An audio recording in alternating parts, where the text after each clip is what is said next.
सुनो साहब, अगर दान करना हो तो ढील मत करना, कर ही देना। अगर भगवान का भजन करना हो ना, पूजा पाठ कुछ करना हो, उसमें फिर मुहूर्त मत दिखवाना मेरे कहने से, जितनी जल्दी हो जाए। क्यों क्यों?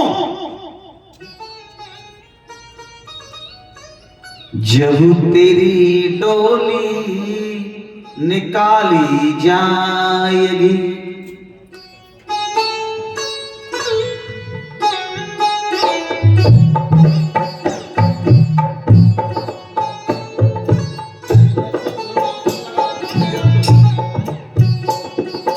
जब तेरी डोली उठा ली जाएगी, जब तेरे डोले निकाले जाएंगे, जब तेरी डोली निकाली जाएगी, जब तेरे डोले निकाली जाएंगे, बिन मुहूर्त के उठा ली जाएगी।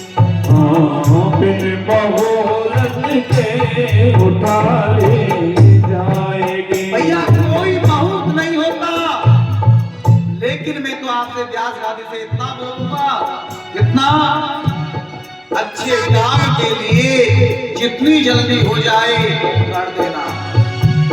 अरे मुझसे लिया गुरु का नाम और हाथ से दिया दान, मत सोचना। हमने विचार किया कि चलो हम गुरु आश्रम में जाएंगे, कब जाएंगे, बन के भी थोड़ा समय 10-5 नहीं, अगर मन आया कर देना, चल देना। राजन यदि कल के ऊपर तुमने छोड़ दिया ना, कल करेंगे। अरे कल के विषय में तो रावण ने भी बहुत कुछ छोड़ दिया था, रावण ने भी कल के विषय में, लेकिन रावण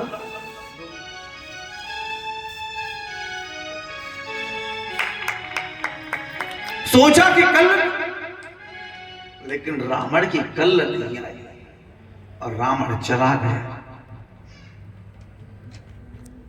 भजन करना बहुत जल्द वक्त करना, उम्र में ये मत लगाना अभी हमारी उम्र ही कितनी है, बुढ़ापे में कर ले। बुढ़ापे में ना शरीर काम नहीं करता, शरीर साथ नहीं देता, आँखा से दिक्कत नाई और कान गया रुजरे, आंखों से अंधे हो जाते हैं, कानों से बहरे हो जाते हैं, घुटने जवाब दे जाते हैं। साहब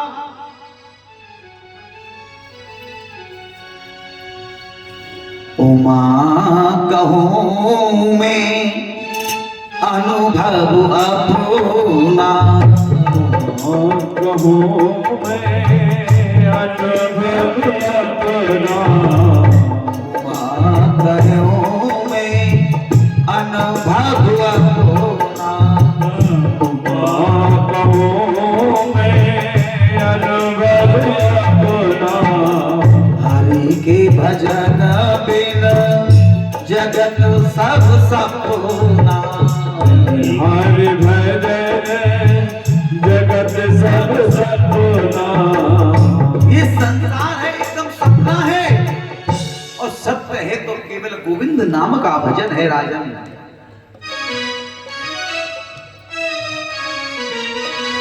एक अपनी ऐसी आदत बना लो, भगवान ने हमारे को 24 घंटे दिए, कहने लगे तो महाराज क्या करें, भगवान की 24 घंटे में ज्यादा भी नहीं, ज्यादा भी नहीं, ज्यादा भी नहीं, 22 घंटे आप खाओ, कमाओ, बच्चों में रहो, कुछ भी करो, लेकिन 2 घंटे तो मेरे गोविंद के लिए जरूर दो। अगर तुमने 2 घंटे भी मेरे ठाकुर जी के लिए दे दिए तो वो भी शायद तुम्हारा जीवन बदल देगा। लेकिन लोग बस 2 घंटे, महाराज इतना समय पूजा में, 2 घंटे कैसे पूजा करेंगे?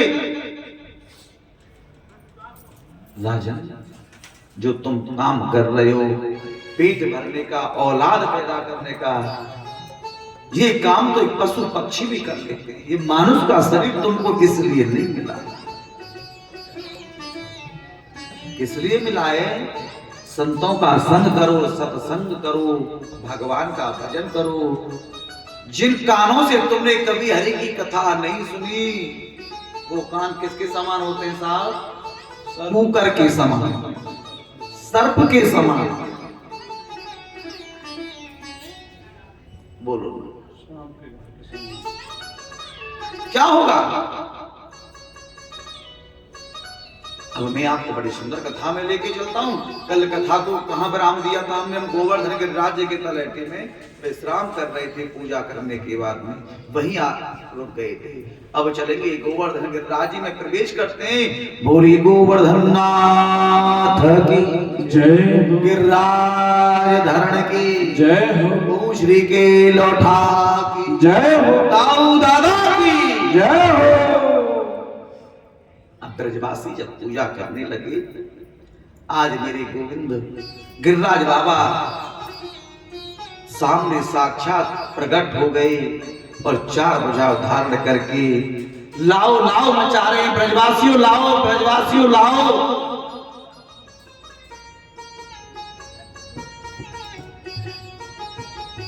राजन, एक ब्रजवासी कन्हैया के बोले, लाला एक बात कहूं तो ते की कहावत है, बाकी में बहुत देर से देख रहे हो या गिरिराज बाबा को मोड़ो तो बिल्कुल तेरी जैसे ही है, लेकिन किसकी को व्यतीत नहीं होने दिया। एक गिरिराज बाबा कौन है? साक्षात भगवान श्री कृष्ण। एक रूप से पूज रहे हैं और दूसरे रूप से पुजवा रहे हैं। एक रूप से पूजे, एक ते ठाड़ो पुजवावे। कन्हैया बोले तो फिर मैं क्या करूं? मेरे जैसे मोड़ो तो बता।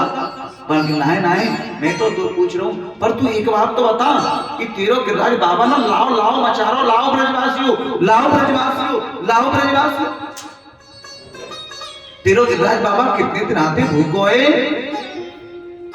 मेरे कन्हैया बोले एक बात बोलूं भैया, ये जो प्रेम को भोग हुए ना, जो प्रेम को प्रसाद हुए, वो ऐसो ही हो गए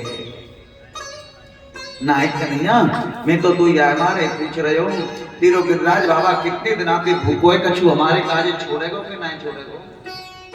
कन्हैया बोले तुम चिंता मत करो, ब्रज में जय जयकार हो रही है, गिरिराज जी की पूजा हो रही है, लेकिन नारद जी पहुंच जाते हैं इंद्र के पास जाकर के कहने लगे, महाराज आपको तो पत्ता साफ करा दिया, 6 महीना की छोरा ने नंद की ने, पर क्या हुआ? अरे जो वर्षों से चली आ रही थी ना आपकी पूजा, वो सब बंद करा दी।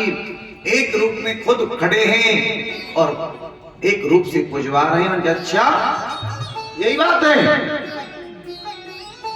इंद्र ने मेघमालाओं को आदेश दिया, वन एक काम करना, गणम सावर्तकम नामः मेघा नाम चांतिका इंद्र प्रचोदयात् कृत्यो वाक्यम चाहे सम्मान्यता। एक काम करो, पूरे ब्रजमंडल में जाकर के इतनी जोर से बारिश करो, इतनी जोर से बारिश करो कि सारे ब्रजमंडल को डुबा दो। आहा महाराज, बादल काले पीले हो गए, बिजली दमकने लगी, बादल गरजने लगा, तड़तड़ा करके आवाज आने लगी, जोर जोर से ब्रज में जाकर के बारिश कर रही, जोर जोर से बारिश हो। इधर रोते रोते ब्रजवासी कन्हैया के पास हो गए, लाला कन्हैया कन्हैया, हमने तो पहले ही कही हटी ना, अगर इंद्र नाराज हो जाए तो अब तो हमारी रक्षा करनी पड़ेगी। पर क्या हुआ? वन की देखो ना कितनी जोर से बारिश है, पूरा ब्रजमंडल डूब जाएगा। मेरी कन्हैया बोली, ब्रजवासियों से तुम चिंता मत करो, एक काम करो, तुम सब मेरे गिरिराज बाबा को ध्यान तो धरो। भगवान ने कहा, रे इंद्र, तूने खीर में कैसा नमक डाला शक्कर की जगह पे है, कितना आनंद आ रहा था।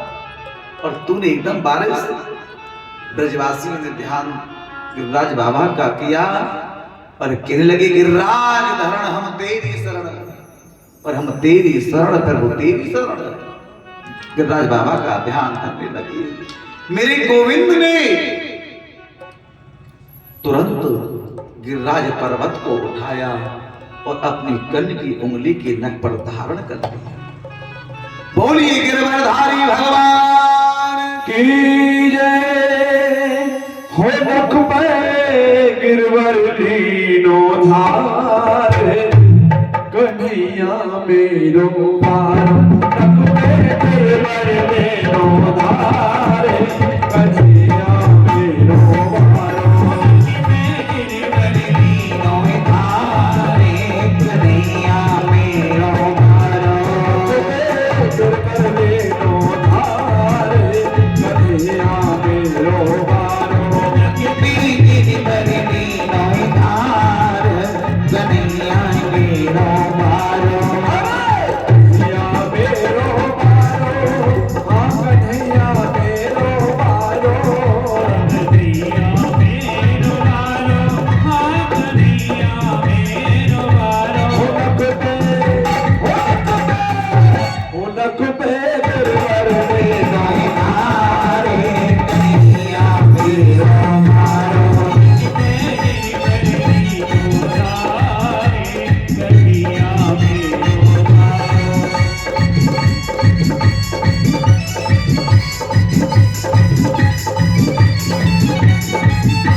नख पे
गोवर्धन तरलीनो जब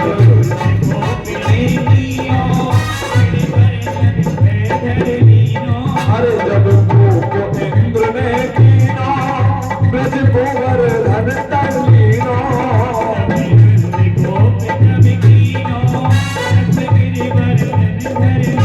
हो बादल हो बादल हो बादल बरस बरस गए हार कन्हैया मेरो मारो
लग लगी अरे भैया आओ अरे थोड़ा थोड़ा आके सब सहारा देव ना अरे मीरो लाला छोड़ो एक बात बोलूं साहब मेरा कन्हैया कितने दिन का है 7 वर्ष का है कितने का 7 वर्ष 7 साल का और गिरिराज पर्वत कितने का है 7 कोस यानी 21 किलोमीटर का और एक बात और है कि मेरे गोविंद ने गिरिराज पर्वत को अपनी उंगली की नख पर कितने दिन रखा वो भी 7 दिन और 7 रात एक बात और बता दूं वृंदावन से गोवर्धन भी साहब 7 कोस है 21 किलोमीटर है और गोवर्धन से बरसाना भी 21 किलोमीटर यानी 7 कोस है और मेरे कन्हैया भी 7 वर्ष के हैं और एक बात और बोलूं गोवर्धन की परिक्रमा भी 7 कोस की है 7 का आंकड़ा चल रहा है यहां 7 का मतलब क्या है क्या शिक्षा मिलती है और मेरे ब्रजवासियों के साथ कौन है ब्रजवासियों का साथ भी किसके साथ है कन्हैया के साथ है आज 7 दिन और 7 रात पर्यंत हो गई महाराज इन बारिश का लेकिन जो ब्रजवासी थे ना जिन्होंने किसी ने आके अपनी लठिया को लगाया किसी ने छड़ी को लगाया अब ब्रजवासियों के मन में बड़ी चिंता हुई देखो ना भैया मेरी कन्हैया को 7 दिन और 7 रात हो गए जगते जगते कन्हैया से बोले लाला तू एक काम कर तू अब विश्राम कर ले थोड़ा बहुत सो जा विश्राम कर देख तू 7 दिन और 7 रात है गई ना अब तू थक गए हो कन्हैया मन में बोली यदि मैं विश्राम करूं तो पर्वत तो नीचे आ जाएगा। कन्हैया बोले तू कैसी बात कर रहे हो? कन्हैया से बोले तू कैसी बात कर रहे हो? हमने अपनी मोटी मोटी लठिया छड़ी लगा रखी है, तो काहे को आया वो पर्वत नीचे? कन्हैया बोले भैया तुम्हारी इतनी मोटी मोटी लठिया में शक्ति ताकत नहीं जो गिरिराज पर्वत को रोक ले। ब्रजवासी बोले अच्छा इतनी मोटी मोटी लठिया में ताकत नहीं और तेरी इतनी पतली सी कन्ने की उंगलियां में इतनी ताकत है, तू ज्यादा वो मत बने, थोड़ा सा विश्राम कर ले, थक गए। कन्हैया बोले ना, मेरे कन्हैया ने बार बार कहा है, भागवत में भी कहा है, गीता में भी कहा है कि मैं भगवान हूं और तू मेरी शरण में आया, मैं सब संभाल लूंगा। तू एक बार आके तो देख। गीता में भगवान ने कहा है ना कि तू मेरे मार्ग पर चल के तो देख, तेरे सारे मार्ग ना खुल दूं तो कह। कन्हैया ने बार बार कहा है ना कृष्ण ने, मेरे भाई मुझे पसंद नहीं है कथा में बात करना, डिस्टर्ब होना। मेरा मन है कि जैसे मैं कथा सुनाता हूं ना वैसे सुन लिया करो। ये दुकानदारी यहां मत चलाया करो ना, मिलना मिलना ये राजपूती सब भागवत के बाद में क्या करो। अपना एक रूल है, कथा सुनना है तो कथा सुनो, अरे बात करना सुनो तो फिर हमको भी बात बनानी आती है। फिर हम कथा थोड़ी करेंगे, हम व्यथा में घुस जाएंगे, हम पे क्या जरूरत पड़ता है। कथा सुनने आयो ना तो कुछ मेरा मन है लेके जा, बहुत खर्चा हो रहा है, टेंट भी लग रहा है ना, साउंड भी है, और ये पैसा सब बेफिजूल पर खर्च हुआ तो लाभ क्या होगा? कुछ नहीं। पैसा खर्चा आ रहा हो तो कुछ आनंद तो लेके जाओ, कुछ समझ के जाओ, कुछ ज्ञान लेके जाओ। कथा कहाँ चल रही थी जी? बोलो ना। कल की कथा में सुनाऊंगा, इसी बात को मैं आपको, जिसके लिए आए हैं वो ही करें। इतनो ही धराम दे, इतनो हरि से हो। कथा महाराज चल रही थी हमारे, क्या कह रहे थे कि ब्रजवासियों के मन में भारी चिंता है कि लाला तो विश्राम कर ले। 7 दिन 7 रात हो गई। कन्हैया बार बार कहते मैं भगवान हूं, तू सब कुछ छोड़ दे। भगवान कृष्ण ने गीता में कहा सुन तू डरना, तू डरे ना, बिल्कुल मत डर। जब तू भजन करेगा, जब तू भगवान की लाइन में आएगा तो लोग तुझे जीने नहीं देंगे, टोकेंगे, बड़ा भगत बन रहा है, तो पी के घूमता था, अब तू इतना बड़ा भगत बन गया। अरे जब तो तू हर हफ्ते में 2-3 बार पीता था, आजा आजा आजा, लगाएंगे लेन में तुझे, लेकिन तुझे कहेंगे बड़ा पुजारी हो गया। अरे तेरे गुरुदेव ने भागवत क्या करके गए, तू तो पुजारी बन गया। लेकिन भगवान खींचेगा तो रुक जा रुक जा, लेकिन कलयुग के द्वारा वो लोग खींचेंगे आजा आजा आजा। अब इच्छा तेरी है, तू किधर जाएगा? भगवान कहता है तू मेरे मार्ग पर एक बार चल के तो देख, तेरे सारे मार्ग ना तू तो कहना। भगवान कहता है तू ना मेरी कथा सुन के तो देख, तेरे ज्ञान के पढ़ते ना खुद तो कहना। भगवान कहता है अरे तू मेरे नाम पर कुछ खर्च करके तो देख मेरे प्यारे, तेरे लिए कुबेर के भंडार ना भर दूं तो कहना।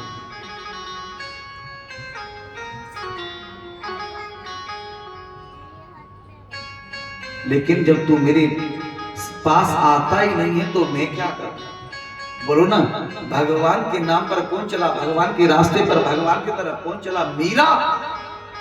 मीरा को कौन नहीं जानेगा? मीरा से कहते थे रे तुझे राणा परिवार मिला है, क्या तू हाथ में मीरा लेकर के घूमती है? लेकिन मीरा ने बोल दिया सुनो ए राणा जी, मैं तो चली वृंदावन राणा, और तेरे महलों में आग लगे और राणा जी मेरे सोए भाग्य जगे। मीरा ने बोल दिया, मीरा ने बोल दिया मेरो तो गिरधर गोपाल और दूसरो ना कोई, और या के सिर मोर मुकुट और मेरो पति सोई।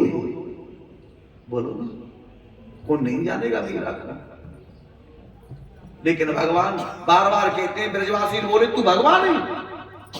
अब ब्रजवास मेरे गोविंद के सामने समस्या एक और है कि भगवान को भगवान ही नहीं मानते ब्रजवासी। भगवान के मुख से निकल गया, हाँ मैं भगवान। अच्छा तू भगवान ही? चुप बैठ जा, तू कोई भगवान भगवान नहीं, थोड़ी सी विश्राम कर ले। जैसे मेरे गोविंद ने उंगली को जरा ढीली किया, थोड़ा ऐसा ढीली करके देखा तो गिरिराज पर्वत नीचे को आने लगी। मोटी मोटी लठिया छड़ी सब चटर चटर करके टूटने लगी। अब ब्रजवासी बोले लाला संभालियो, अरे कन्हैया संभाल, अरे लाला संभाल। मेरे गोविंद ने अपनी उंगली को फिर सीधी किया। अब बोले तू बता, सच्ची सच्ची बता, तेरी उंगली में तीन तक कहां पे आई? भगवान ने कहा मैं भगवान हूं। ब्रजवासी बोले तू भगवान है? यार ज्यादा जीव ना चला, हमारे बीच में भगवान बन रहे, तेने तो कौन सा काम करती है, तू जाते भगवान है? कन्हैया कहने लगे देख, मैंने पूतना मारी, मैंने अघासुर मार्यो, मैंने बकासुर मार्यो, मैंने धेनुकासुर मार्यो, मैंने गधासुर मार्यो, मैंने बताओ कितने तृणावत मार्यो। ब्रजवासी बोले तो एक बात बता, जब तेने पूतना मारी तो मरी मराई पूतना में 4 डंडा तो हमने मारे, तो फिर हम भी भगवान? बोल, फिर तो हम भी भगवान हैं। भगवान बोले कैसे कहूं मैं, कैसे समझाऊं, ये मुझे भगवान मानने को तैयार नहीं, कैसे कहूं? ब्रजवासी बोले तो सांची सांची आज बतानी होगी, तेरी उंगली में इतनी ताकत शक्ति कहां पे आई? कन्हैया बोले सच्ची सच्ची बता दो। अनके हाँ, कछु माखन को बल बढ़ो, कछु माखन को बल बढ़ो, तो कछु गोपन करी सहाय। गोपिन नहीं है, क्या है? गोपिन नहीं, शब्द पकड़ो ना कौन सा है, गोपिन नहीं, गोपन। गोपन माने ब्रजवासी और गोपिन माने ब्रज गोपी। क्या बोले भगवान?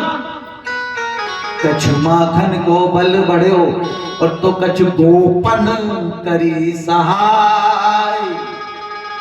और राधे जी की कृपा से तो भैया मैंने गिरवर लियो है उठा।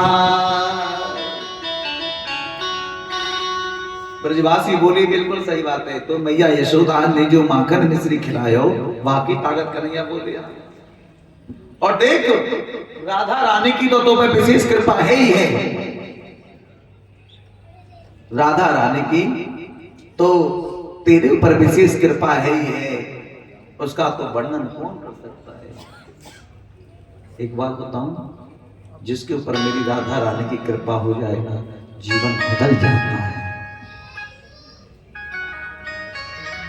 एक बात और कथा के माध्यम से सुन के जाना कि वृंदावन बिहारी जी जाते हो ना, बरसाना भी जरूर। क्यों? बरसाना वही पहुंचता है जिसके ऊपर डबल कृपा होती है, राधा रानी की और बाकी बिहारी की। पाटल जी बोले प्रभु समझा नहीं। क्यों नहीं समझे प्रभु? एक बात बताओ, अपने घर जो व्यक्ति आता है हम ज्यादा से ज्यादा कहां मिल लेते हैं? ऑफिस तक या बाहर जो बैठक होती है वहां तक। लेकिन जो अंदर रूम में पहुंच जाए, जो हमारा स्पेशल रूम जिसे हम बोलते हैं बेडरूम, वहां कौन व्यक्ति जाता है? जो खासम खास होता है। हर व्यक्ति को तो नहीं पहुंचने दोगे आप, बोलो ना जी, नहीं पहुंचने दोगे ना। लेकिन सुनो, बिहारी जी का बेडरूम है बरसाना।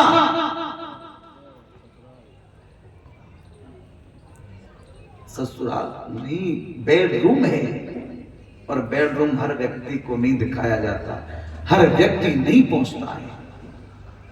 वहां वही जाएगा जो ज्यादा घनिष्ठ होगा। सारी दुनिया बांकी बिहारी की दीवानी है, लेकिन बांकी बिहारी भी किसका गुलाम है बताएं? किसका गुलाम है? किसका गुलाम है? हैं? कैसे बताओ ना मुझे। और दो ही कली में लेना बस। सुन बरसाने वाली और गुलाम तेरो बनवारे, सुन बरसाने वाली गुलाम तेरो बनवारे, सुन बरसाने वाले गुलाम तेरो बनवारे, सुन बरसाने वाली गुलाम तेरो बनवारे, सुन बरसाने वाले गुलाम तेरो बनवारे।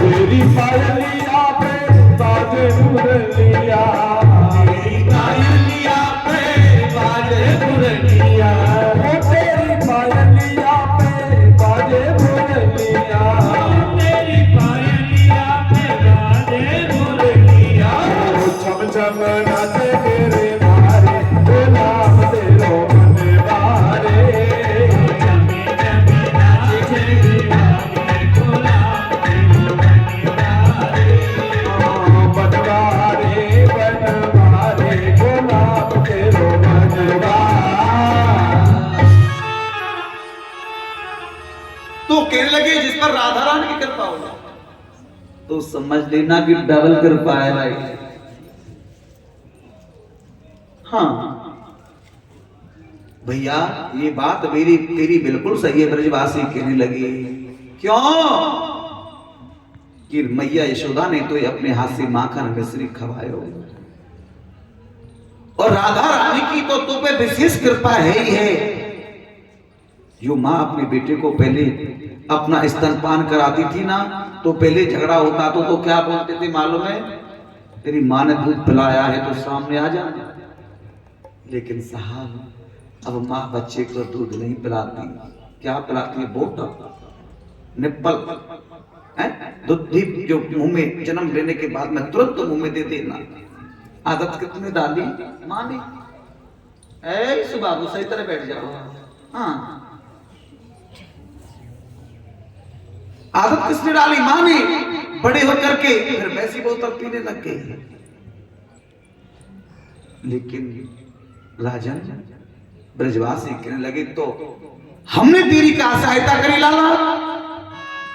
कन्हैया बोले सांची बताए दो, जब मैंने गिरिराज जी उठाए ना तुम सब मेरी उंगली की तरफ टक टक की लगा करके देखने लगे और जो तुम्हारे अंदर की शक्ति आती ना और वही मेरी उंगली में आई। जब तुम मेरी उंगली की तरफ देखे ना टकटकी लगा करके तुम्हारे शक्ति मेरी उंगली में आ गई। अब ब्रजवासियों को बहम में पड़ गए, भगवान ने ब्रजवासियों को बहम में डाल दिया। ब्रजवासी बोले ओफो, तभी तो हम बोल रहे थे आजकल हम इतने कमजोर से कमजोर क्यों महसूस हो रही है, तूने हमारी सभी शक्ति खींच ली। ब्रजवासी कहने लगे वारे कन्हैया वाह, तू तो बड़ा चतुर है। अरे पहले तो तूने माखन की चोरी की, फिर तेने गोपियों के जीव चुराए, अब तू शक्ति भी चुराने लग गया। देखो अपना कैसा भाव है मेरे ब्रजवासी। क्यों ये ब्रजवासी ना सच्ची बताऊं बहुत भोले होते हैं। ब्रजवासी बहुत, इनके सामने एक बार तुम थोड़ा सा अपना भाव बना के बातें कर लूं, ये आपके सामने अपने पूरे प्रकट हो जाएंगे। इनको ऐसा लगता है कि हमारे इधर महाराज इंद्र ने देखा और कहा सैनिकों से भगवान की देखो अगर ब्रजमंडल पूरा डूब गया हो तो बारिश बंद करा दो। लेकिन सैनिकों ने जाके जब देखा महाराज ब्रज में तो धूल उड़ रही है, पानी की तो बूंद ही नहीं है, क्या हुआ। बोले एक कोने पर सुदर्शन चक्र बैठ गई, पानी को सुखा रहे हैं। शेष नाग ने आकर के बंद लगा दिया कि अंदर का पानी अंदर रहे और बाहर का पानी बाहर। और दूसरे कोने पर अगस्त मुनि बैठे हैं, वो पानी को पी रहे हैं। अब बोले परीक्षित जी महाराज कि अगस्त मुनि यहां कहां से आ गया? अगस्त मुनि कैसे आए यहां? बोले समझने की बात है, ध्यान देना खाली। जो जानकी मां थी ना, वो संत और ब्राह्मणों में बड़ा स्नेह माने भाव प्रेम रखती थी। वो डेली किसी ना किसी ब्राह्मण को भोजन, संत को भोजन कराती थी। लेकिन आते थे तो 2-4 पूरी खा करके हरिओम, बस इतना ही खा पाए कि ज्यादा नहीं। जानकी जी बोली राम जी से, सुनो मेरा मन खुश नहीं होता, ऐसा कोई संत या ब्राह्मण तूने मंत्र दे के आओ जिससे मैं तसल्ली पूर्वक भोजन करा सकूं। ये 4 पूरियों में कहते थे बस बस अब नहीं, अब नहीं। भगवान राम ने विचार किया कि मां जानकी को थोड़ा सा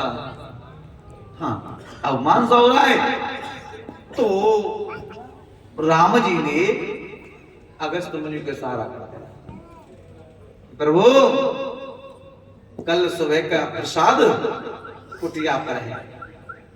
अगस्त मुनि आए, जानकी जी ने आसन डाला, एक थाली में लगा के लाई, कटोरी में सब्जी है, किसी में रायता है, किसी में हलवा है, किसी में खीर है, ऐसे करके और 2 पूड़ी रख के आई, पानी रख दिया। थाली को देख करके अगस्त मुनि बहुत जोर से हंसने लगे कि ये क्या? अब जानकी जी को थोड़ा सा महसूस हुआ। आप बताओ, अगर आप किसी को भोजन करवाए, थाली रखते ही वो हंसने लग जाए तो कुछ महसूस नहीं होगा? मतलब कैसे हंस रहे भोजन को देख करके, क्या बात है, क्या खाते हैं?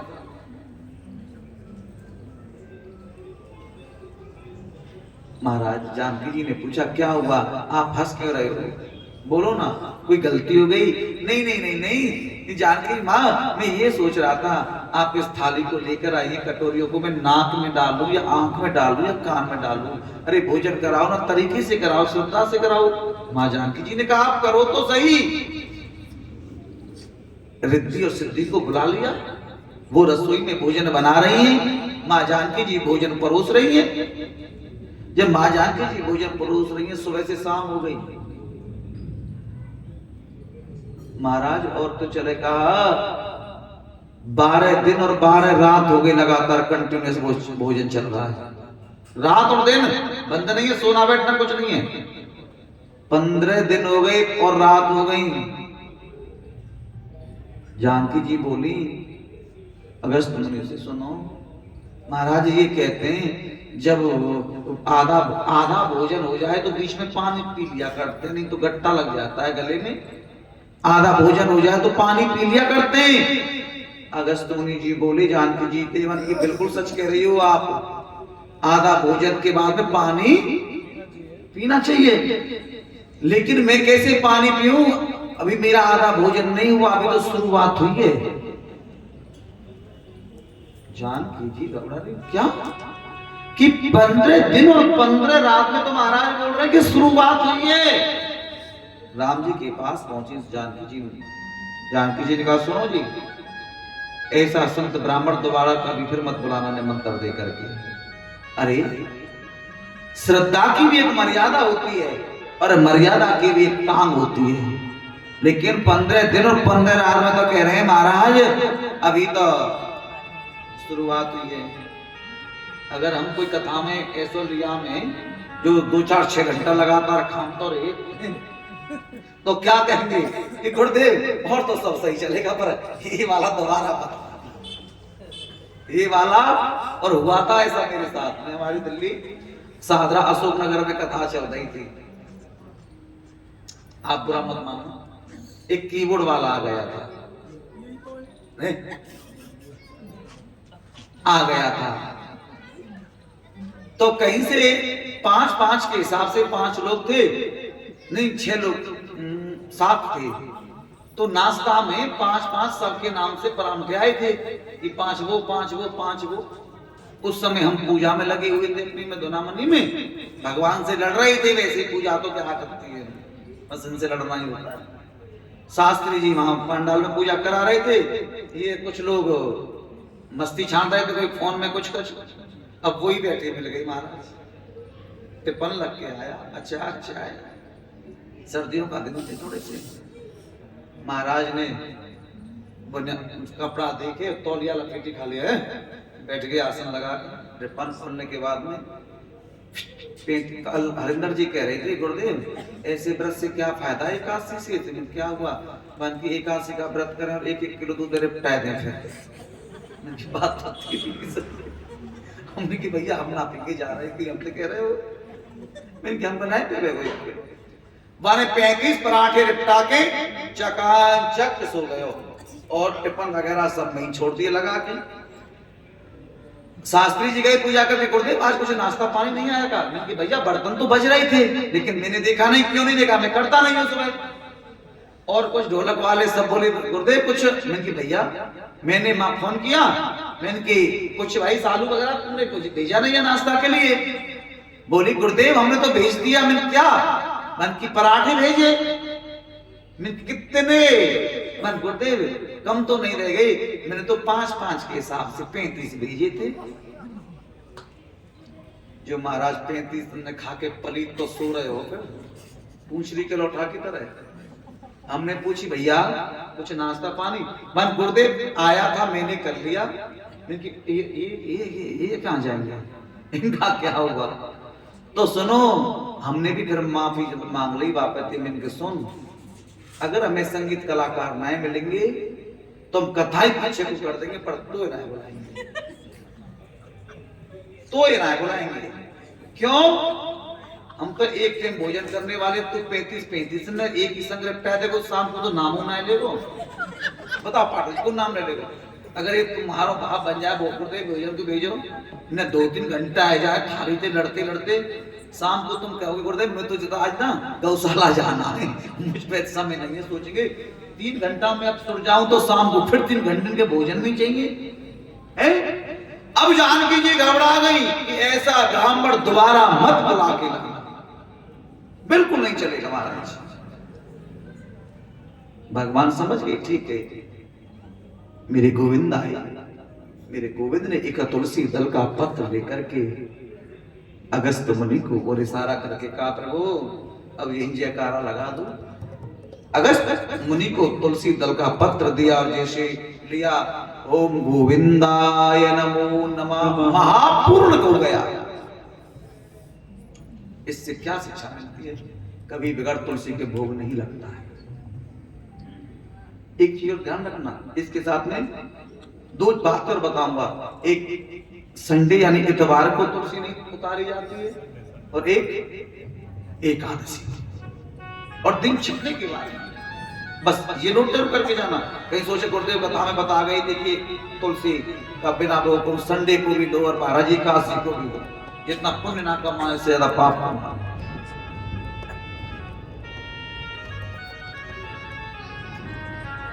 आज महाराज अगस्त मुनि ने पानी, लेकिन इतना पानी कहां गया? बोले महाराज जब अगस्त मुनि ने पानी मांगा तो राम जी ने कह दिया था सुनो, जब तुम 15-16 दिन और रात से भोजन कर रहे हो तो एक आध मटका से तो काम, बोतल से तो काम नहीं चलेगा। राम राज में तुमने भोजन किया है और कृष्ण अवतार में मैं गिरिराज जी का पूजन कराऊंगा तो इंद्र नाराज हो जाएगा। जितनी भी वो गुस्से में आकर के बारिश करेगा सारे पानी को आप पी जाना। इधर एक कोने में आकर के अगस्त मुनि उस पानी को पी गए। ब्रज में तो धूल ही धूल उड़ रही है, पानी की एक बूंद भी नहीं। इधर चलते चलते अब इंद्र को पता लगा कि ये तूने कितना बड़ा अपराध कर दिया। ब्रजवासियों को मारने का षड्यंत्र ब्रज में आता है, इंद्र दंडौती लगाता है, भगवान से कहता है प्रभु मुझे माफ कर दो, मैंने बहुत बड़ा अपराध किया, बहुत बड़ी गलती की। इंद्र ने कहा प्रभु माफ करो। भगवान ने कहा माफ? तूने क्या सोचा कि मैं ब्रजवासियों को मार दूं? तुझे क्या लगा कि मैं ब्रजमंडल को डुबा दूं?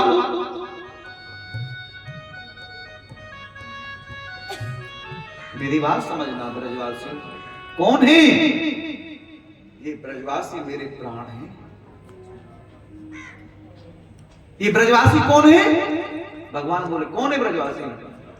कन्हैया कहते हैं ब्रजवासी तो मेरे प्राण है, मेरे प्राण।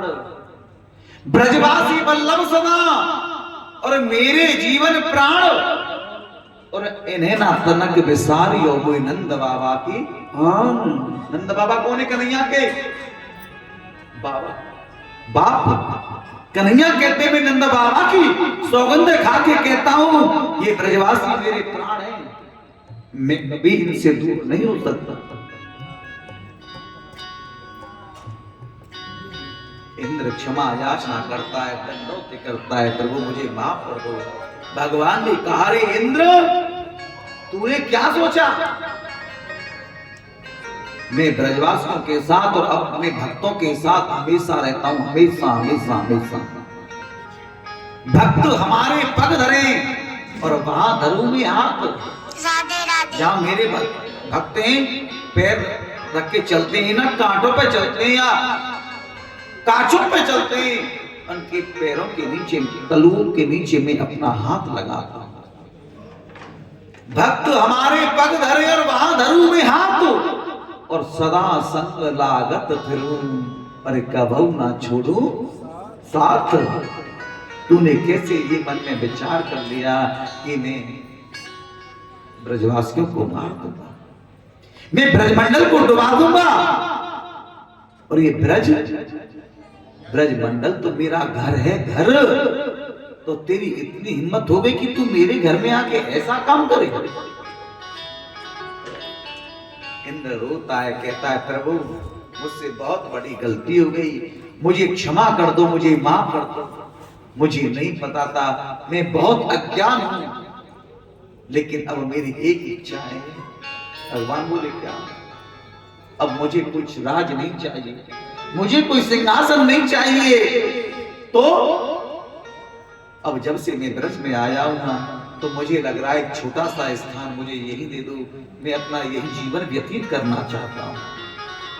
लग रही आस करूं ब्रजवास, लग रही आस करूं ब्रजवास, तलहटी गोवर्धन की। मुझे कोई छोटा सा स्थान नहीं दे दो, लेकिन मेरे गोविंद तो बड़े कृपालु हैं। आज मेरे गोविंद ने गिरिराजी में ही स्थान दिया, और जहां आपने परिक्रमा दी होगी तो इंद्र पूजा के नाम से मंदिर बना हुआ है। बोलिए भक्तवत्सल भगवान की जय। आज पूरे ब्रह्मंडल को प्रणाम करता है। इंद्र ने सब कुछ त्याग दिया, मुझे कहीं नहीं जाना, मुझे तो ब्रज में ही रहना है। अब मैं आपको बड़ी सुंदर कथा में लेकर के प्रवेश हुआ राजा। आज राजा परीक्षित कहते हैं सुखदेव जी से, गुरुवर मेरा मन है कि आप मुझे अब एक कथा में पढ़ी, मेरा मन ये है कि आप मुझे अब महाराज की कथा जरूर सुना दीजिए। आप मुझे महाराज की कथा जरूर सुना दीजिए। क्यों? मैंने सुना है कि जो व्यक्ति महाराज प्रसंग सुनता है तो उनके अंदर से काम वासना निकल जाती है, काम नहीं रहता।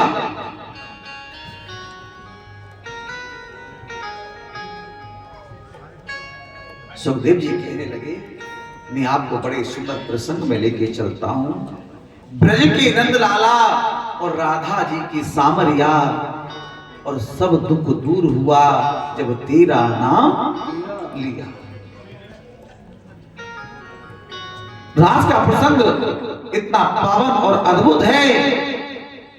प्रथम सुमिर भागवत भक्त भगवत वाणी, और द्वितीय अपराधी भक्त व्यास नवनाथ बकानी, तृतीय करे गुरु समझ दक्ष्य सर्वज्ञ रसीदो। कथा सुनने से पहले क्या बोले? तृतीय करे गुरु समझ, गुरु जरूर होना चाहिए। और चौथे हुई विरस बसे वर राज वसीलो, और पांचे भोले दे सुदी, तब साथे हरिदास स्वामी हरि दास। बोले महाराज मुझे बहुत सुंदर प्रसंग है, ये मुझे जरूर सुनाओ। राजन, आज मेरे गोविंद यमुना किनारे चले जाते हैं, घोर रूपा रात्रि है। आज मेरे गोविंद यमुना किनारे चले जाते हैं, घोर रूपा रात्रि है। और जाकर के वहां रात्रि में अपनी मुरली का विनोद करते हैं, मुरली बजाने लगे, मुरली बजाने लगे।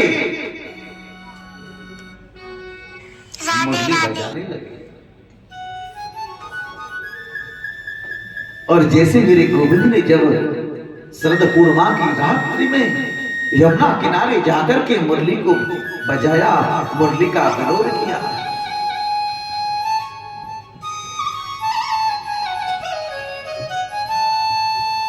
एक बात बड़ी समझने की है मेरे भाई, इस कथा पर जरा ध्यान दे लेंगे। यहां मन को मत भटकाना गाले।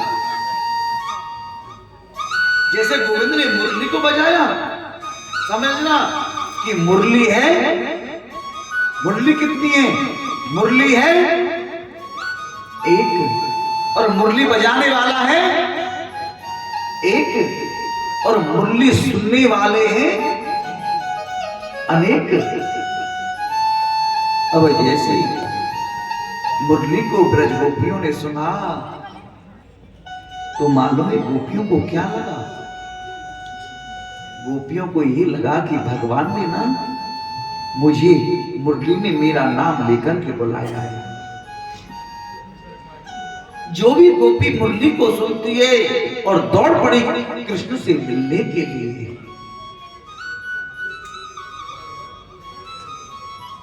जो भी सुनता है कोई दौड़ पड़ी गोविंद से मिलने के लिए।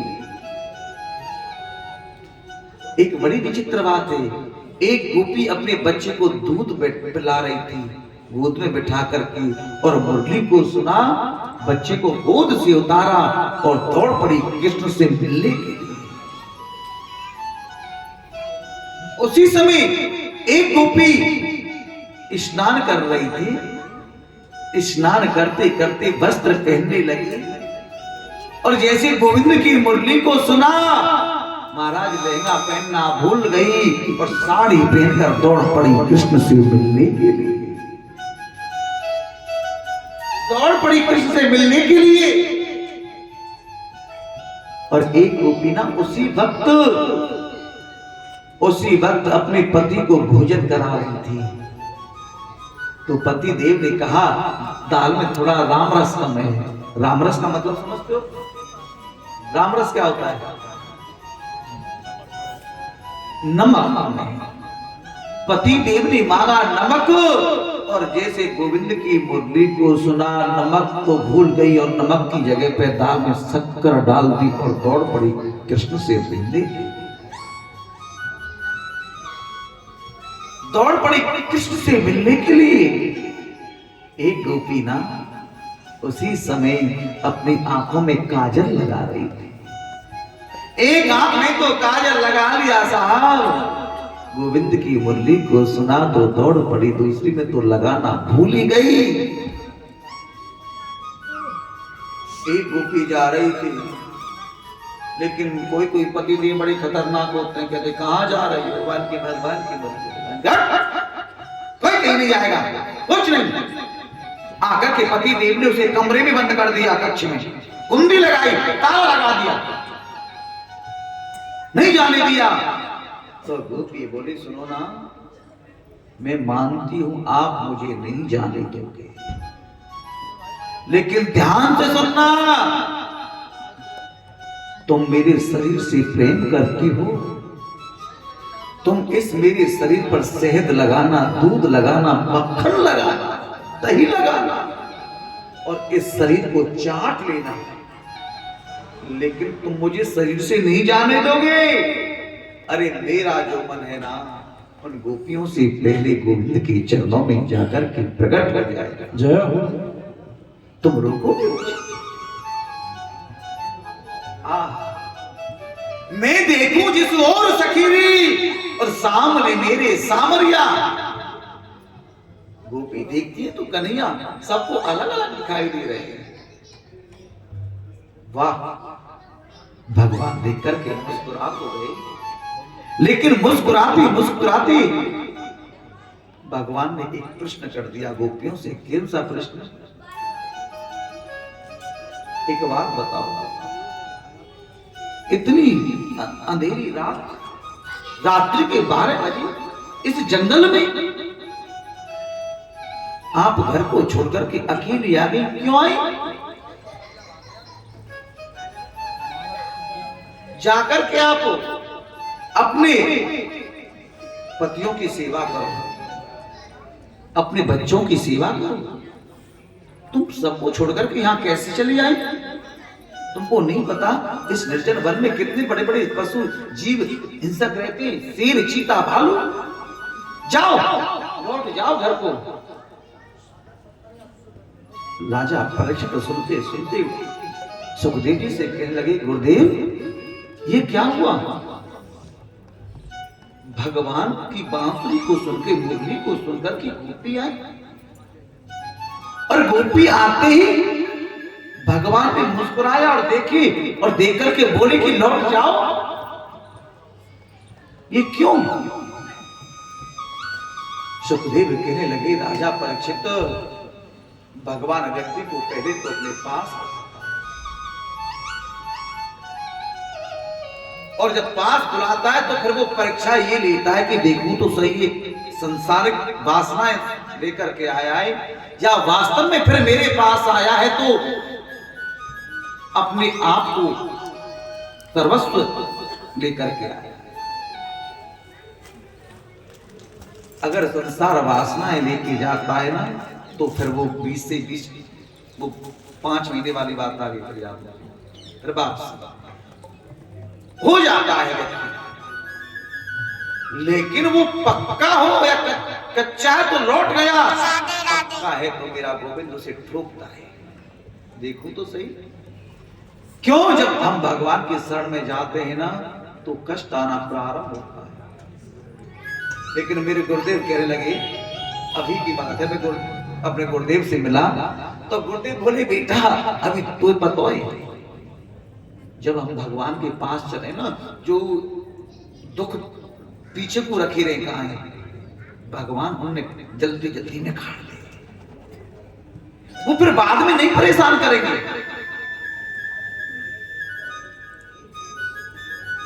अब गोपियों की नजर नीचे को टिक गई, बोली हम अब क्या करें, अब कहां जाएं? इतनी रात्रि में हम सब कुछ छोड़ के आ गए, ये कह रहे हैं कि तुम लौट जाओ।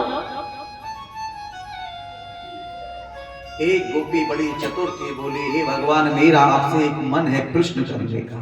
मन क्या? क्या प्रश्न है? एक बात बता दो आप, एक पतिव्रता स्त्री है और अपने पति की बहुत सेवा करती है, और पति की सेवा करना ही पत्नी का धर्म है।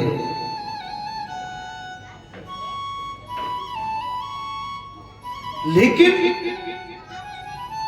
उस समय के लिए उन पे थोड़ा कष्ट आया तो पति देव अपनी पत्नी से कहने लगे, देवी अब मैं कहीं बाहर जाऊंगा कमाने के लिए, यहां गुजारा नहीं होगा।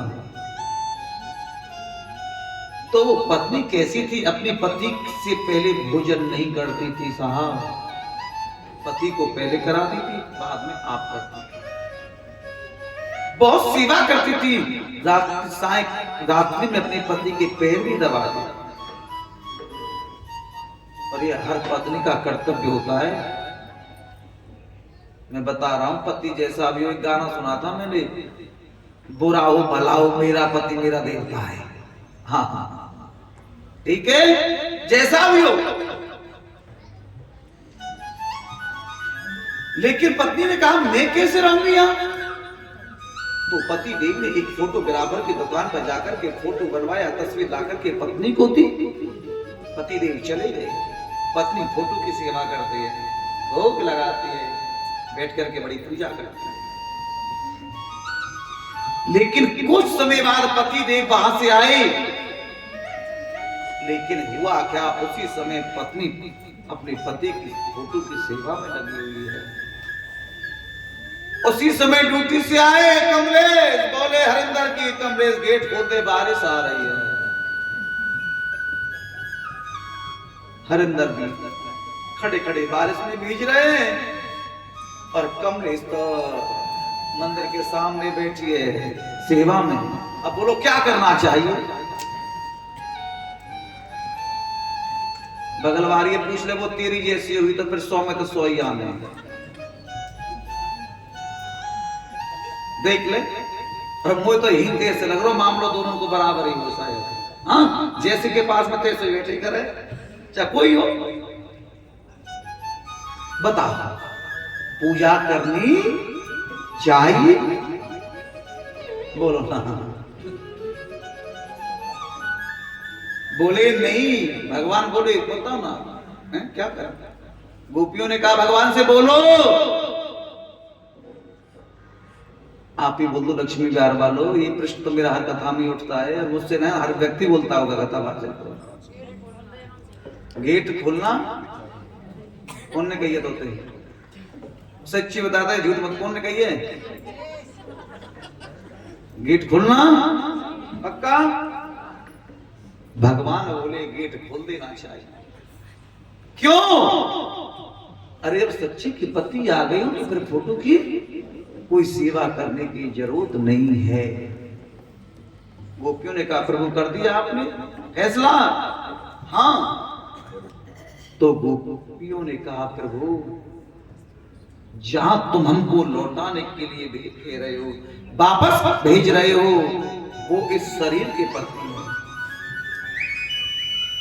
आज वो हमारे पति हैं इस शरीर के, और कल वो मर गए तो विधवापन देखना पड़ेगा। अरे वो तो मिट्टी के पति हैं, लेकिन असली जो पति है वो कौन है? आत्मा का पति कौन है? परमात्मा है। आत्मा का पति परमात्मा। आप बोलो ना। भगवान बोले मैं समझ गया। बस अब गोपियों का भाव देखा भगवान ने, तो भगवान उनके साथ में महाराज करने के लिए तैयार तो हो गए राजन। लेकिन यहां जरा सा एक अंतर आ गया भाव में। क्या अंतर आया भाव में? यहां जब भगवान उनके साथ में गलवैया देकर के रास करने लगे तो गोपियों को लगा कि भगवान हमारी सुंदरता पर मोहित हो गए। क्या लगा गोपियों को? कि भगवान हमारी सुंदरता पर मोहित हो गए, इसलिए हमारे साथ में रास कर रहे हैं। यहां गोपियों को अपमान हुआ, राधा रानी को मान हुआ। मान में और अपमान में क्या अंतर है? राधा रानी को ये हुआ कि जैसी मैं हूं वैसी ये गोपी है। जब गोपियों को अपमान हुआ, मैंने बोला था ना, अपमान में और भगवान में बहुत बैर है। जहां अपमान रहता है ना, वहां सा भगवान नहीं रहता है।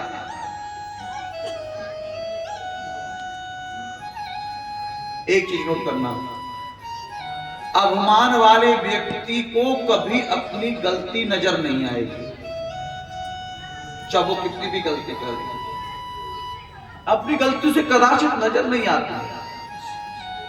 आज गोपियों को जब अभिमान हुआ तो भगवान ने मन में विचार किया क्यों इनको अभिमान हुआ, बेकार आया। तो राधा रानी से कहा सुनो मुझे चलना है यहां से, मैं नहीं रहूंगा। राधा रानी को दिया और वहां से अंतर ध्यान हो गया। अब गोपियों ने देखा कि भगवान तो गए, गोपी मन में विचार करने लगी ये हमसे कितनी बड़ी गलती हो गई, हम समझ ही नहीं पाए। ये हुआ क्या? रोती है गोपी, बिलखती है कन्हैया, हमसे बहुत बड़ी गलती हो गई रे गोपाल। एक कन्हैया हम नहीं समझ पाए। गोविंद, गोपी रोती है बिलखती है कन्हैया। और गोपियों की हालत क्या हुई? गोपी भोजन पानी खाना पीना सब भूल गई, तड़पने लगी। एक एक वृक्ष से जाकर के पूछती है गोपी, पीपल से जाके पूछा, हे पीपल, तुमको दुनिया विष्णु के रूप में पूछती है, दूध चढ़ाती है, तुम सच बताना कि यहां से हमारी प्रियतम निकल के गए, तुमने देखा? कोई जवाब नहीं दिया। पृथ्वी देवी को प्रणाम करके पूछा, बांसुरी में, हे तुमने यहां से कहीं भगवान कहीं गए पृथ्वी, तो सच बताओ, अगर यहां भी कहीं गए होंगे तो वो तुम्हारे ऊपर से निकल के गए होंगे, बताओ तुमने किधर जाते देखा? लेकिन पृथ्वी देवी कोई जवाब नहीं दिया। सच बताओ, उन गोपियों की परिस्थिति कैसी हो गई? एक गोपी पूतना बनी और एक गोपी कृष्ण बनी।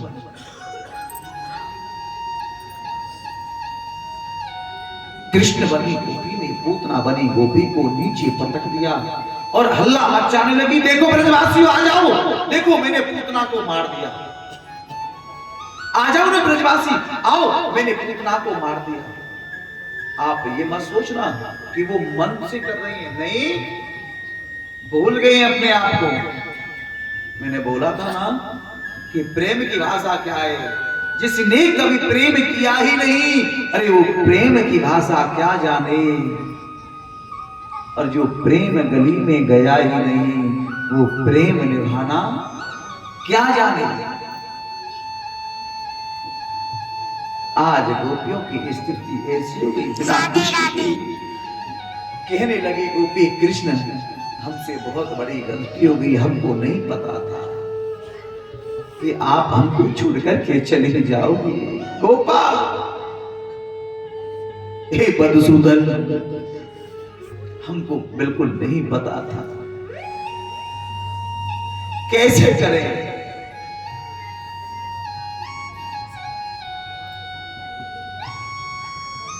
आज गोपी रोते रोते रोते रोते तुलसी माँ को प्रणाम करके पूछा, हे तुलसी माँ, सच बता दो, तुम तो झूठ मत बोलो कि प्रियतम कन्हैया कहां पर हैं? अगर यहां पर भी होंगे तो तुम्हारे द्वारा तो वो कुछ नहीं खाते, आपके बगैर तो कुछ नहीं खाते, सच बताओ कन्हैया है कहां? कन्हैया रोने लगे, तूने सब कुछ भुला दिया रे कन्हैया।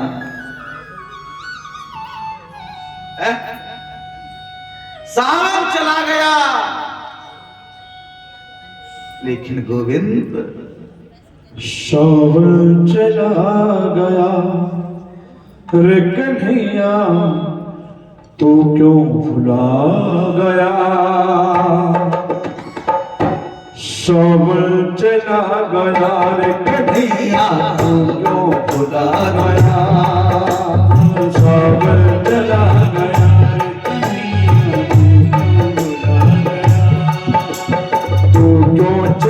गया रे कन्हैया, हमको भुला गया।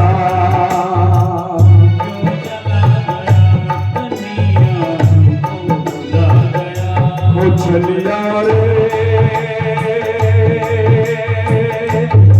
माधा रे,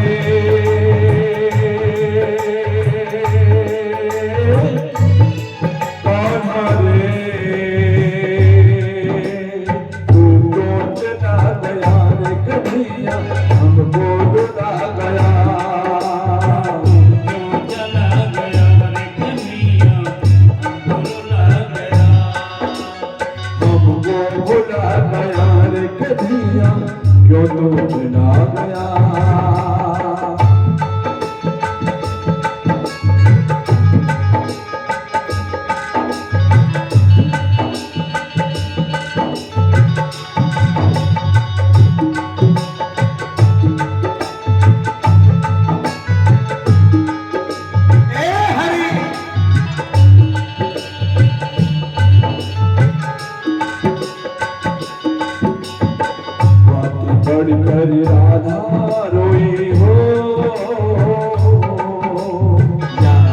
बढ़कर राधा रोई बरसे दोनों ने ये मानो कि जानो यमुना में बाढ़ आ गई। मानो यमुना में बाढ़ आ गई। हम बाती बढ़कर राधा रोई हो, बाती बढ़कर राधा रोई बरसे दोनों नैन के मानो कि जानो यमुना में बाढ़ आ गई। मानो यमुना में बाढ़ आ गई।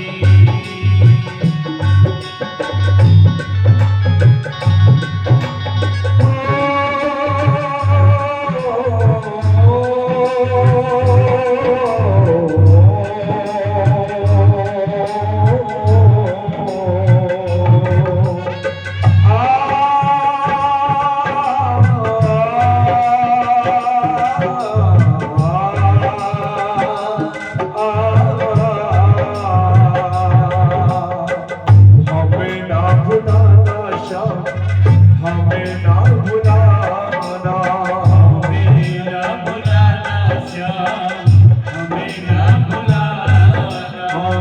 हमें ना भुलाना खाना भूल नहीं जाना। हमें ना बुलाना श्याम, भूल नहीं जाना। ओ राधा रानी को अपने दिल से लगाना, राधा रानी को अपने दिल से लगाना। भूल नहीं जाना हमको, भूल नहीं जाना। भूल नहीं जाना हमको, भूल नहीं जाना।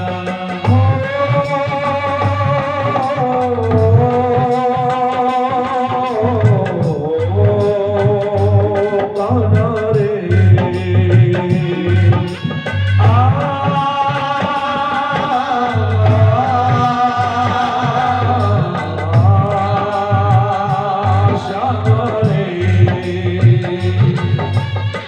भूल नहीं जाना हमको, भूल नहीं जाना। भूल नहीं जाना हमको, भूल नहीं जाना। हमको न भूलना तो होने कन्हैया, हमको न भूलना तो होने कन्हैया।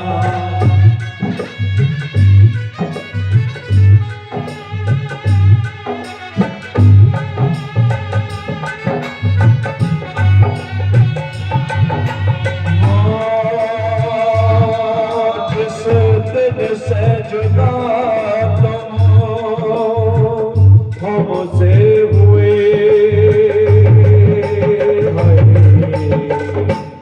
इस दिल ने धड़कना छोड़ दिया।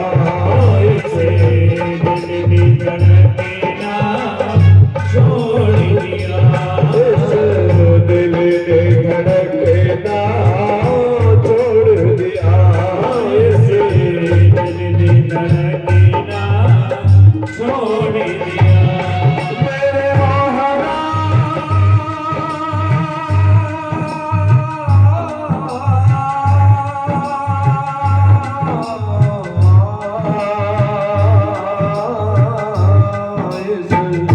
मेरे दिल ने धड़कना छोड़ दिया।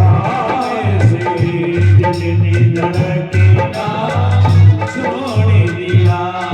और तू जो चला गया रे कन्हैया हमको भुला गया। तू क्यों चला गया रे कन्हैया, हमको भुला गया। तो चला गया रे कन्हैया हमको भुला गया। क्यों चला गया रे कन्हैया, हमको भुला गया।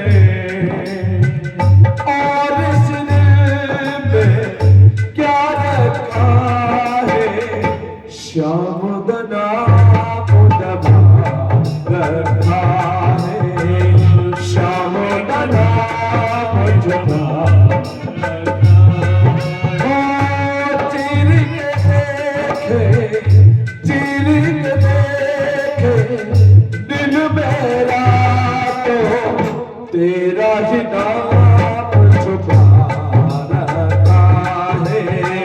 तेरा ही नाम छुपा रखा है।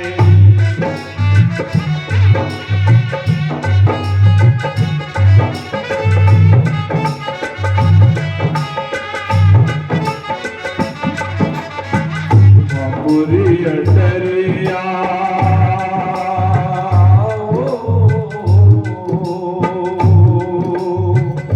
बुरी अटरिया आजा रे कन्हैया देखा देखे तनिक हो जाए रे हमारी अटरिया।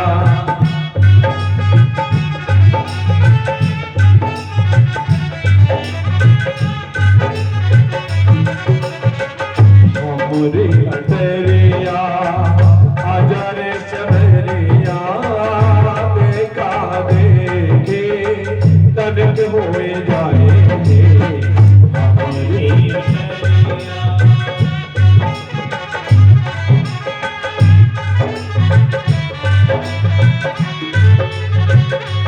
हाँ हम तो ही बोले हम तो ही बोले जग बड़ा जुर्मी हम तो ही भोले जग बड़ा जुर्मी प्रीति को आपको बताए अधर्मी। हम तो ही भोले जग बड़ा जुर्मी ये प्रीति को आपको बताए अधर्मी।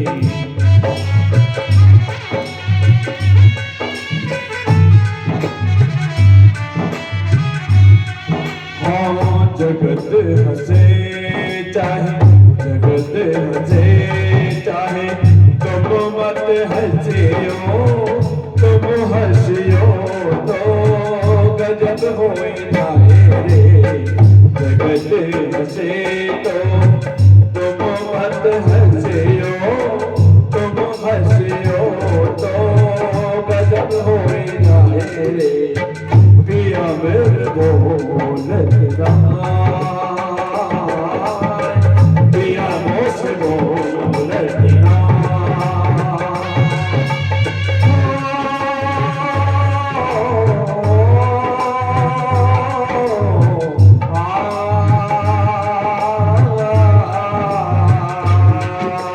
सावन चला गया रे कन्हैया तू क्यों भुला गया। सावन चला गया रे कन्हैया तू क्यों भुला गया। हमको भुला गया रे कन्हैया हमको भुला गया। हमको भुला गया रे कन्हैया हमको भुला गया। वो छलिया रे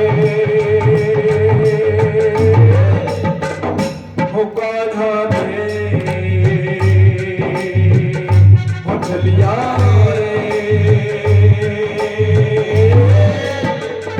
हो कान्हा रे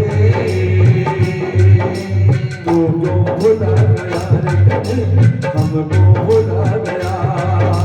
सावन चला गया रे कन्हैया हमको भुला गया। आज गोपी रोती है। गोपियों की परिस्थिति कैसी हो गई बिना कृष्ण के। कहने लगी रे कन्हैया तू ये सोचता होगा कि तुम मुझसे प्रेम भी करती हो और प्रेम भी करती हो तुम फिर जीवित क्यों हो। अरे मुझसे सच्चा प्रेम तो कौन करता था। राजा दशरथ। मंजू क्या हो गया है। अच्छा परसों की तैयारी कर रही हूँ कि भंडारे में क्या बनवा रहे हो। कथा पर ध्यान दे लो बस ठीक है। ए सालू की भाभी तेरा नाम तो नहीं जानता समझ गई ना। हाँ बस तुम्हारे अंदर भाव होगा प्रेम जभी तो होगा। ये तो गोपियों के पास जाकर के पूछो जिस समय भगवान कृष्ण थे तो क्या बीता होगा।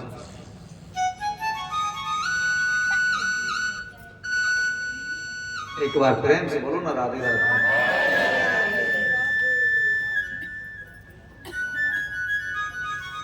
राजन, गोपी कहती है तुम ये सोचते हो कि मेरे से प्रेम भी करते हो, तुम जीवित हो, और ये भी सोचा होगा कि सच्चा भगत कौन था? राजा दशरथ। जैसे सुमंत ने आकर के बताया कि मैं राम को वापस नहीं ला पाया, इतना सुनते ही राजा दशरथ ने राम राम कही राम कही, राम राम कही राम, और तब पर हर रघुवीर में रहूं और राहु गयौ सुर धाम। इतना सुनते ही राजा दशरथ ने अपने पंच भौतिक शरीर को त्याग दिया। लेकिन महाराज एक बात में हम आपसे पूछना चाहते हैं, जीना तो हम नहीं चाहते, लेकिन ये निगोड़े प्राण नहीं निकलते या शरीर को छोड़कर तो क्या करें?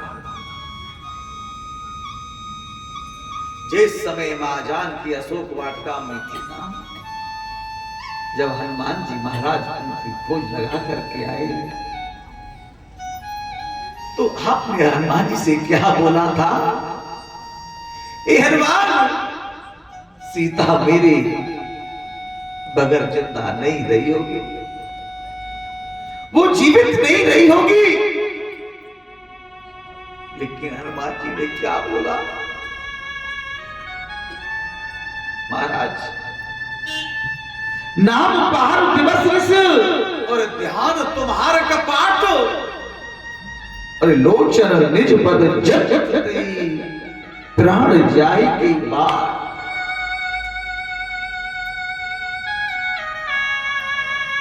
मां जानकी जी के जब प्राण निकलने के लिए तैयार होते, जो तुम्हारे नाम के पहरे रूपी द्वार है ना, वो तुरंत कपट बंद कर देते हैं। अब बोलो ना, मां जानकी जी लंका में रही थी, क्या वो तुमसे प्रेम नहीं करती थी? क्या तुमने मां जानकी से प्रेम नहीं किया? प्रभु, इतनी बड़ी सजा मत दो गोपाल, इतनी बड़ी सजा मत दो गोविंद। प्रेम तुमसे किया तू गलत क्या किया? अब ये दिल तेरे नाम है सामोरे, ये दिल तेरे नाम है सामोरे। चलते चलते राधा रानी को ले गए। राधा रानी ने मन में विचार किया, यदि आज तू इनके साथ और आगे चली गई तो गोपियों को दर्शन नहीं, ये गोपियों को तुम्हारा नहीं मिलेंगे। राधा रानी कहने लगी, जी आप मुझे कहां लिए जा रहे हो? अब मुझ पर तो पैदल नहीं चला जा रहा। भगवान समझ गए कि कुछ दिन पहले जो गोपियों के अंदर भाव आया था, आज वही भाव राधा रानी के अंदर आ गया। कन्हैया मुस्कुराते हुए बोले, टेढ़ी गर्दन करके, कि आप पैदल नहीं चल सकती तो मेरे कंधे पर बैठ सकती हो? राधा रानी ने कहा हाँ।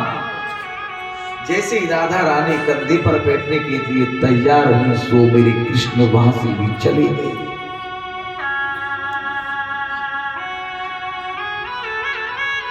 चलते चलते गोपियों का मिलना राधा रानी से हुआ।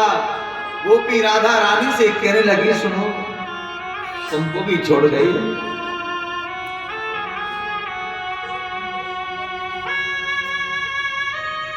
जो कुछ दिन पहले हमारे अंदर वो भाव आया था, वो तुम्हारे अंदर भी आया, तुमको भी छोड़ गए।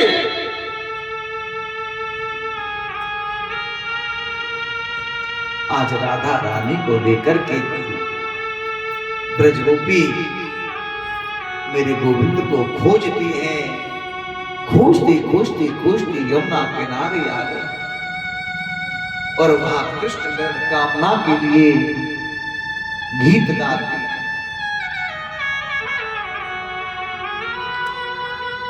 गीत गाती है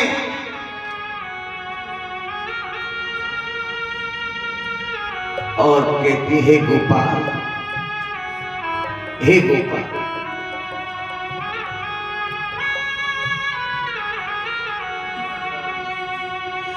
जयत तेधिकम्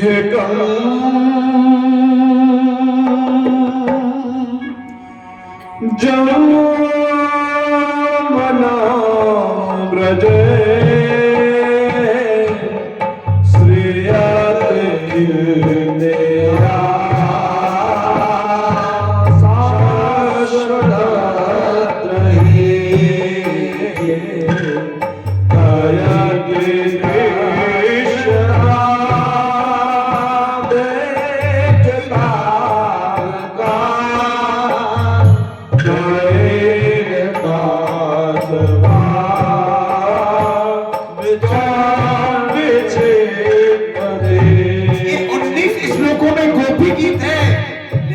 चाहूंगा आप बोल तो नहीं पाओगे, लेकिन भाव बनाकर के सुन तो लो।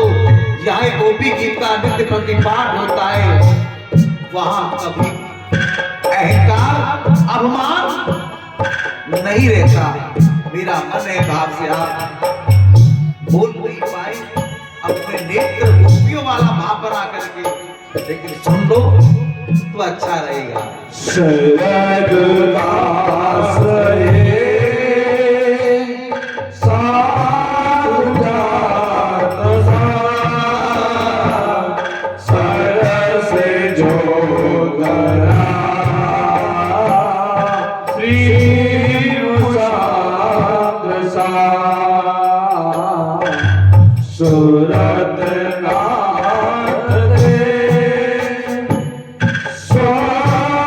स्वागदासिका वरद मेरी लतो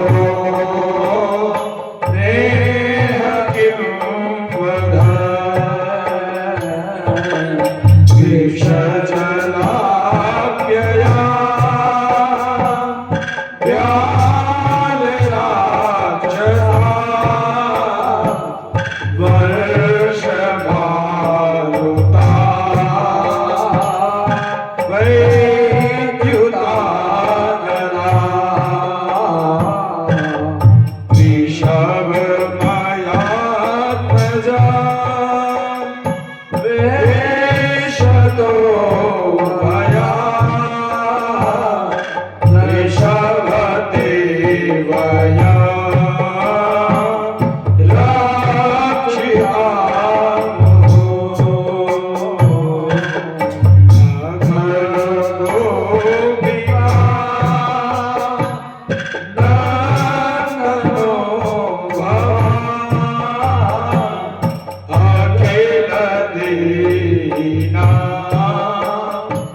मिलन कामना के लिए ये गोपी गीत गाती, रोती है, तड़पती है, लेकिन मैंने सोचा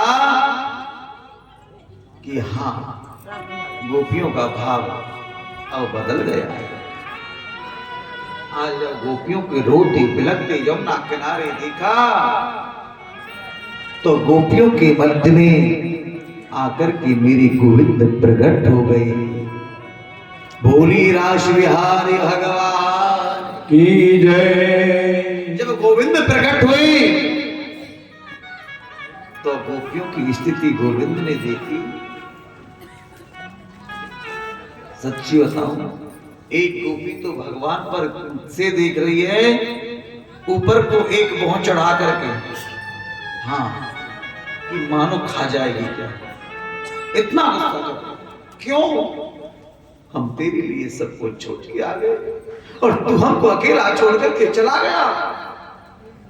एक गोपी कन्हैया का हाथ पकड़ के बेचारी खड़ी होती है, लेकिन यहां गोपी भगवान से प्रश्न करती है, भगवान एक बात बता दे, जो प्रेम करने के बदले में प्रेम किया जाए तो वो क्या होता है? बदला। हम आपसे प्रेम कर रहे हैं, आप हमसे बदला। और जो व्यक्ति आपसे प्रेम ना करता हो और आप उनसे प्रेम करते हो तो वो कैसा है? निस्वार्थ। और हम पाठक जी से इसलिए प्रेम करते हो, आए कथा में कुछ दे के जाए तो स्वार्थ, स्वार्थ है तो महाराज। और जो प्रेम करने वाले को भी प्रेम ना करे तो राधे राधे। आप हमसे प्रेम करते हैं और हम आपसे ना करें तो, और प्रेम करके भी और धोखा दे तो बल्कि वो तो कपटी होता है। तो गोपी बोली, तब आप बता दो आप कौन से नंबर वाले हुए इनमें से? आप कौन से नंबर वाले हो? कौन से नंबर पे है आपकी गिनती? कैसे?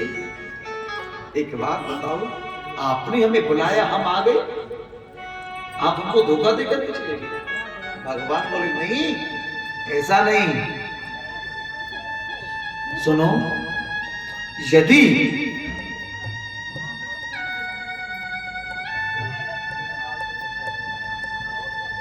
जिस व्यक्ति को जिस चीज की वैल्यू की मालूम ना होना तो वो उसकी कद्र नहीं करता है। बोली मुझे महाराज एक कथा सुना दो, मन हो तो।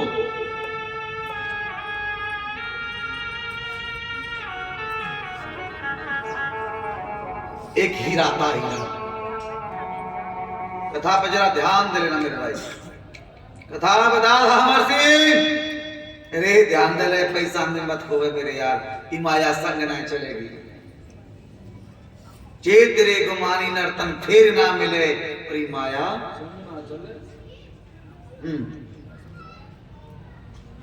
एक हीरा था, हीरा। हीरे पर कहानी आती है लेकिन समझ ना आई जाती कहां है। फिर आती हीरे पे, पर ये सोचना फिर जाती कहां है। एक हीरा था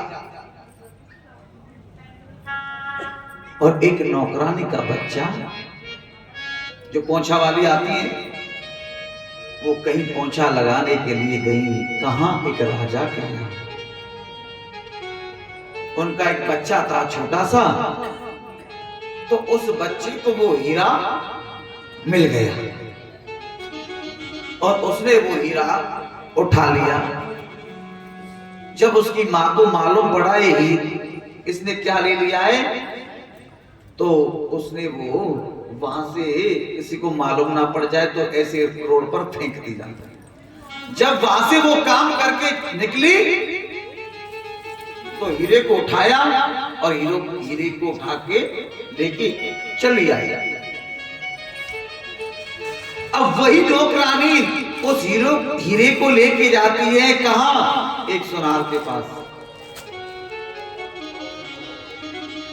सुनारकी से पूछा ये क्या है?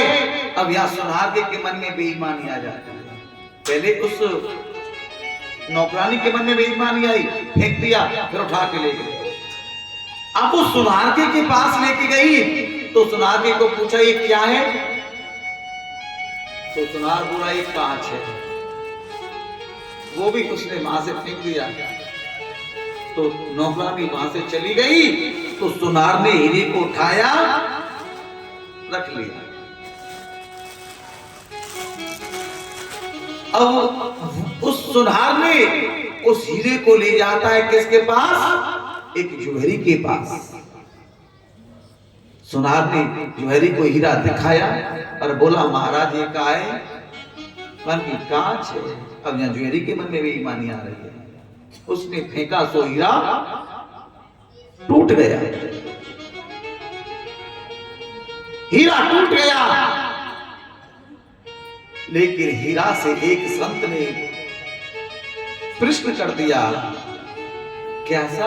क्या बोले कि महाराज संत बोले हीरा से एक बात बता, जब तुझे नौकरानी के बच्चे ने उठाया और नौकरानी ने तुझे फेंक दिया, तू जब नहीं टूटा। फिर नौकरानी तुझे सुनार के यहां लेके गई, सुनार ने तुझे फेंक दिया जब तू नहीं टूटा। लेकिन जब तू इस जोहरी ने फेंका तो तू क्यों टूट गया? हीरा बोला मैं क्यों टूट गया? महाराज नहीं तो मुझे नौकरानी जानती थी मैं कौन हूं, और ना ही मुझे सुनार जानता था मैं कौन हूं। लेकिन जोहरी तो मुझे जानता था मैं कौन हूं। लेकिन जब अपना फेंकता है तो जान करके, जानते हुए ये कौन है, तो फिर इंसान टूट जाता है। गोपियों, तुमको मालूम था कि मैं किसी के तन से, किसी के मन से, किसी के धन से प्रेम नहीं करता, लेकिन फिर तुम्हारे अंदर अभिमान कैसे आया? अगर अज्ञान आदमी करता तो कोई नहीं, लेकिन मैं कपटी नहीं हूं। लेकिन भगवान कहने लगे गोपियों से, सुनो अब मैं तुम्हारे मन को समझ गया, लेकिन मेरा मन है कि अब मैं आपके साथ में जरूर महाराज करूंगा। अब जितनी गोपी उतनी गोपियों को भगवान दिखाई देने लगे। मैं देखूं जिस ओर सकेरी और सामने मेरे सामरिया, जितनी गोपी बिच बिच माधव। हर गोपी को क्या लग रहा है कि भगवान मेरे साथ है। समझ रहे हो? हर गोपी को ये लग रहा है भगवान मेरे साथ है। भगवान जब गोपियों के साथ में रास करने के लिए तैयार हुए, इतनी देर में मां कामदेव आ जाते हैं। कामदेव आए। कामदेव भगवान को देखते बोले ओफो। भगवान बोले तुम कौन? कामदेव ने कहा महाराज मैं काम हूं। क्यों आए? अरे महाराज एक बात बोलूं, बन गया बन की राम राज्य में मेरी एक भी नहीं चलेगी। और अब महाराज राम राज्य में मेरी एक भी नहीं चलने दी तुमने। क्यों? क्यों? आपने मां जानकी के अलावा किसी को नहीं नजर उठा के देखा। देखा तो किस रूप में देखा? या मां के रूप में या बहन के रूप में। लेकिन महाराज अब हजारों की संख्या में ये ब्रज गोपी, और सुनो, और वैसे भी मैं वहां चला जाता हूं कहा, यहां सुंदर पुरुष और सुंदर नारी। और महाराज आज तो ना मेरे 5 बाण चलेंगे। क्यों? क्यों? विश्व सुंदरी है गोपी और त्रिभुवन सुंदर हुआ। भगवान बोले ये तो ठीक है, पर तू एक बात तो बता, तू युद्ध कौन सा करेगा हमसे? मैदानी युद्ध करेगा या किले वाला? मान की मैं समझा नहीं। मान की किले वाला युद्ध तो वो होता है जो अपनी पत्नी के अलावा किसी दूसरी स्त्री को स्वप्न में भी ना देखे, गलत भावना से, तो वो पुरुष ब्रह्मचारी माना जाता है। ब्रह्मचारी। और महाराज मैदानी बाकी मैदानी युद्ध वो होता है हजारों की संख्या में रह करके भी अपने मन को जीत ले। कामदेव बोले प्रभु के लिए बालाजी तो डेली करता हूं, तो मैदान में दो हाथ हो जाए, हजारों की संख्या में गोपी, विश्व सुंदर और त्रिभुवन सुंदर आप हो, ठीक है। आज कामदेव के मन में अभिमान क्या था कि मैंने वरुण को जीता, ब्रह्मा को जीता और मेरे गोविंद को जीतना चाहता था। मेरे गोविंद ने कामदेव को इतना मारा, इतना मारा, इतना मारा, उसे आकाश में उल्टा लटका दिया। जब उसे बतीसर नयन उधारा और जल कर रात वयौ जल चारा, उसे आकाश में उल्टा लटका दिया। कामदेव को अपमान था, मैंने सबको जीता।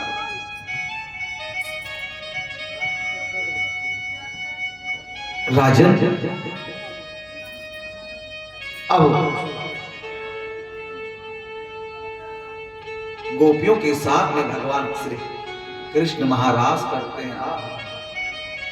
रास रचो है, महारास रचो है और यमुना किनारे रास रचो है, रास रचो है, यमुना किनारे महारास रचो है, रास रचो है, रास रचो है, यमुना किनारे महारास रचो है, रास रचो है, रास रचो है, यमुना किनारे महारास रचो है, रास रचो है, रास रचो है, यमुना किनारे महारास रचो है।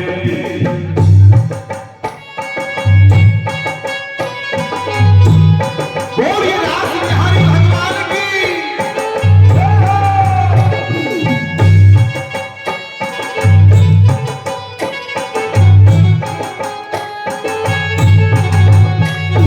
रास रचो है, रास रचो है, यमुना किनारे महारास रचो है, रास रचो है, रास रचो है, यमुना किनारे महारास रचो है।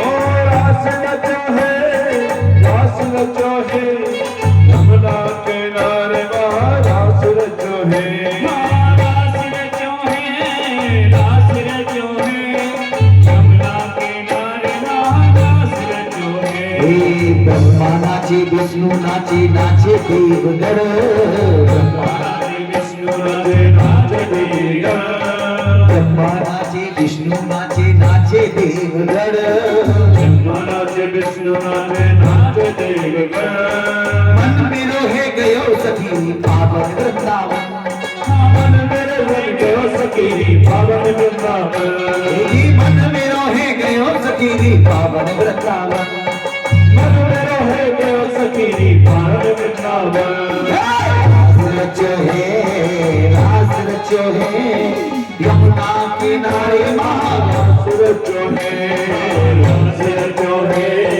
रास रचो है, यमुना किनारे महारास रचो है, चंदा नाचे, सूरज नाचे, नाचे तारे गण,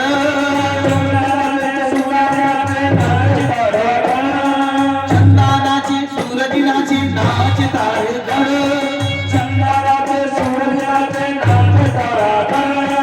मन में रोहे गयो सखी पावन वृंदावन, ओ मन मेरा कर गयो सखी पावन वृंदावन, रचो है, रास रचो है, यमुना किनारे महारास रचो है, रास रचो है, रास रचो है, यमुना किनारे महारास रचो है, रास रचो है,